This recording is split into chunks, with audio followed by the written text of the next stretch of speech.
All right, so let's follow this track here. And so it kind of goes this way.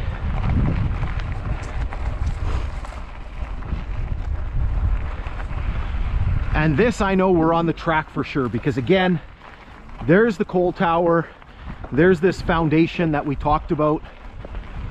And so we come across here. These jack pines growing here. We come across here, and right there is the water tower, or the water tank. So we'll pause here and we'll go take a look at the water tank.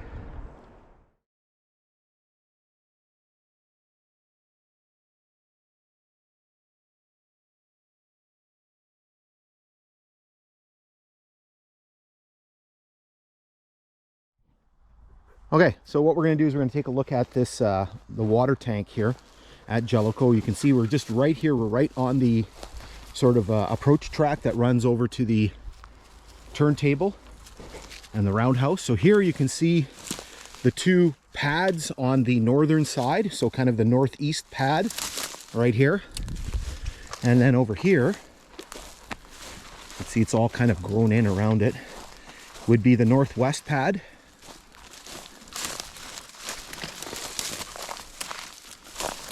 And so here you can see the, and there's the southwest one.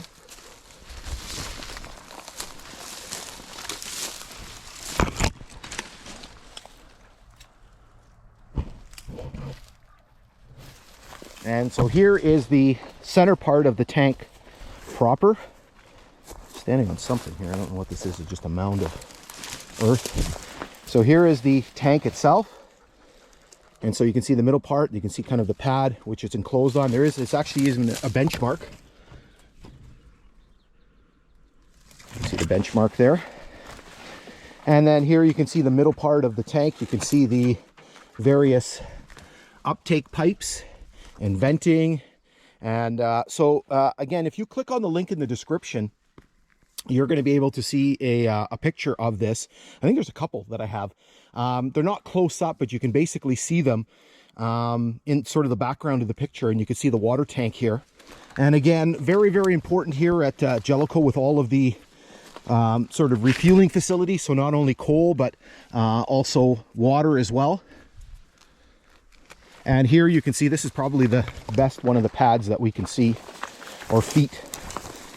So here you can see it, and you can see the metal bar, the metal pin that basically helps support the legs of the tower. And so again, this would have obviously been in use right from when the railway line opened, right until the late 50s into the early 60s, and that was kind of the end of the sort of the steam era. And again, this would have been important in the beginning. There was the steam locomotives could not travel very far, so typically you had a water tank every 20 miles. Eventually what ended up happening was they sort of changed the you know, as the locomotives got bigger, they could carry more water. So on this line, essentially what you had later on is you had a water tank at Long Lac. Then there was a new one that was created just west of Geraldton called was at milepost, called milepost 28. Then there was one here. There was one at Orient Bay, Nipigon, Pass Lake, and then Thunder Bay, right? So that was sort of the spacing of the water tanks. Okay, so what we're going to do is we're going to hop back up on the grade. There's some writing on here before we run away. There's a logo here that you can't read, but this says Youngstown on there, and so I wonder if that's an indicator of the manufacturer. Okay, so we're going to hop back on the grade, and we're going to make our way just over there to where the turntable pit is. All right, and so here, I'm guessing this would have gone straight across here, past the water tank.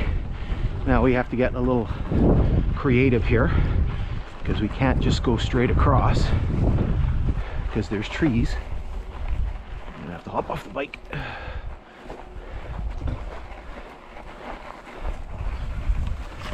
So if you can imagine, we came straight through.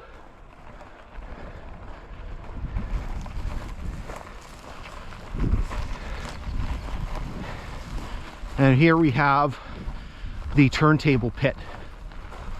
And so what we're going to do is we're going to explore and take a look at this very, very interesting and very unique relic. This is the only one that exists on this line from Long Lac all the way to Port Arthur.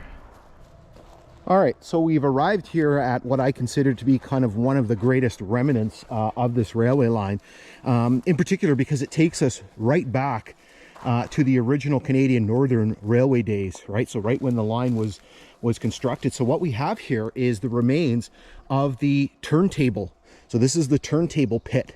And so if you don't know what this is basically, you can imagine, we'll take a look at it a little bit closer, but there's a pedestal in the middle, and you can imagine there's sort of this big sort of wooden or metal structure here in the middle, and basically it would be able to revolve around this circular pit and basically be able to turn the locomotives. And so just right over here, kind of on the north side, would have been the roundhouse. And so it basically been able to pivot and basically allow the locomotives to come in and out of the roundhouse and then basically access one of the two tracks that led out of here. So this one here that runs this way towards the water tower, the water tank and the coaling tower. And as well, there was also a line that kind of went out this way back towards kind of the western end of the yard. So if we make our way down here, you can kind of see the height of this. The sides of the turntable pit are probably, I'd say, at least 4 feet high. It could be more, right? Because there's probably a lot of, material that's kind of built up over time. So this is the pivot point. This is the center part of the turntable. And so essentially you can see we have essentially concrete here. You can almost see, I'm guessing this would have been kind of the pivot point. You can actually see a separation here. And so it would have pivoted. You can see kind of these metal pins that would have attached to the actual turntable itself. We'll walk around here, and so you can kind of see the sides of the turntable. And so this is the part where the one side of the turntable. So you can imagine one side resting here, one side resting over there, and they would have basically rotated along here. You can see all of the metal pins here, and so we can walk around the side of the pit.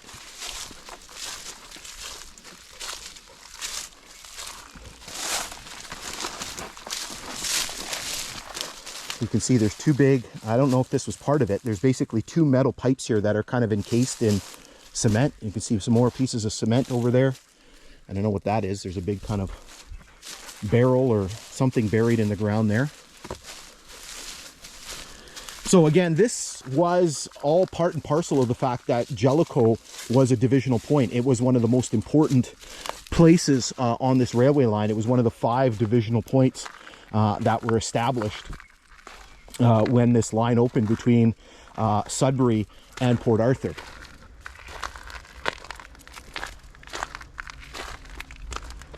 And apparently this was, years and years ago. It was even a lot better shape. You could see it a lot more. You can see all this sort of debris has been pushed in on the sort of eastern side over there. And so here, in this area here, there's not really any remnants of it. Basically, there was a roundhouse. And you can see a picture. If you click on the link in the description and you go to my page on Jellicoe, you will see a picture of, you'll see part of the turntable in the pit, and you will see a picture of the roundhouse that was taken in the 1940s, I believe. Over here, you can kind of see what appears to be a bit of a berm. So you can kind of see this berm line here. So I don't know if that's part of the foundation, right? Because the roundhouse is kind of not quite 100% pie shaped, but it's kind of narrower at one end and wider at the other.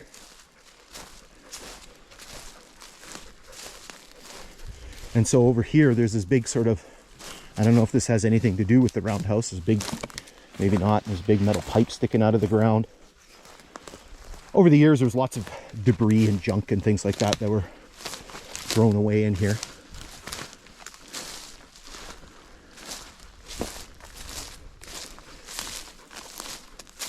So here, I don't know if this is a tire rut or something. You can see that there's, no, this is man-made, because you can actually see there's almost like a trough here. So you can see the stones or the cement here. So you basically have something here, and then looks like something goes that way, and so this continues here. Let's follow this along here. I feel like an archaeologist. Yeah, and then there's something here. Look, because there's concrete here, so there's something that sticks out back here, and then there's metal piping here, and then way over here, I don't know if this has anything to do with the roundhouse. You can see those long sort of pits that are kind of running back. We have more metal piping, and we have this chunk of concrete here. There's more piping here. There's more of it there.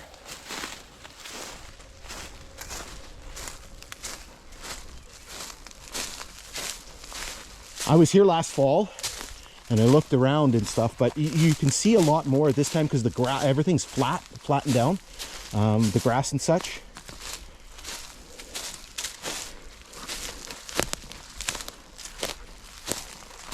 Yeah, you can definitely see these little channels that are kind of running back.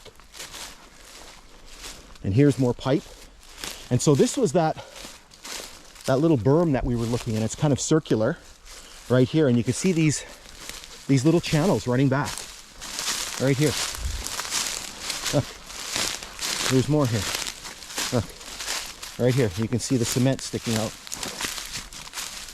right here, and then you can see another one here, right here, and then you've got another one here. See, I didn't see this when I was here in the fall time. Look, you got another one here, and you can see that the remains of kind of that wall. And there's another one over here. Right here. So these are all remnants somehow or another of this roundhouse. You can see that little ditch that comes across. And maybe this is the end of it. Over here,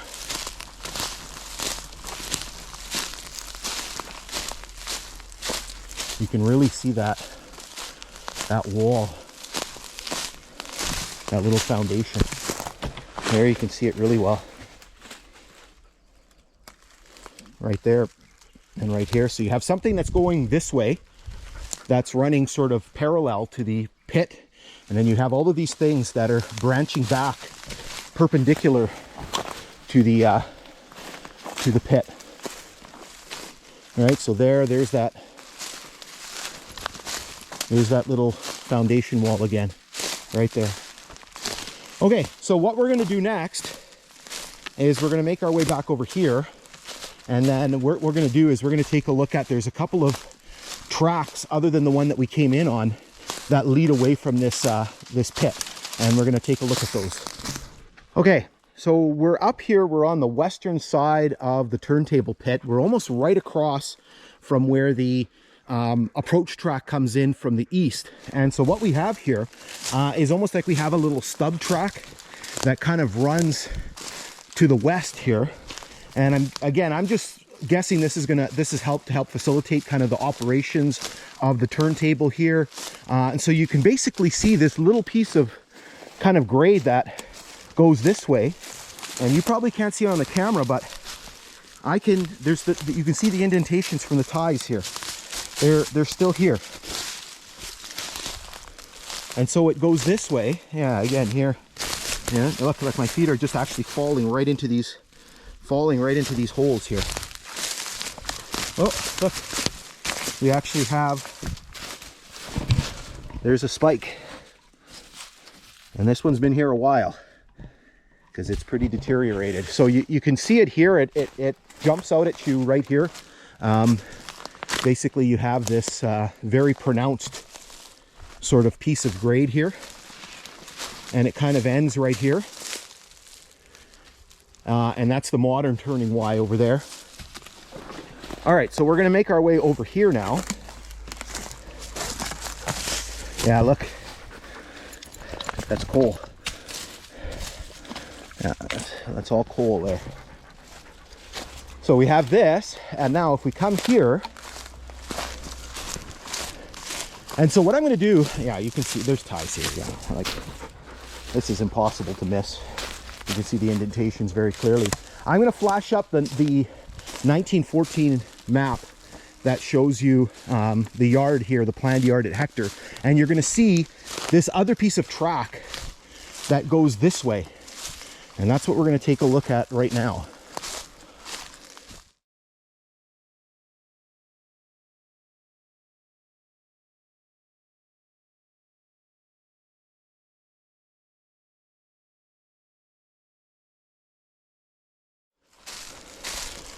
Okay, so here we are here, and you can actually see it. You can see, look, there's a piece of tie right here. And here you can see the indentations from the ties.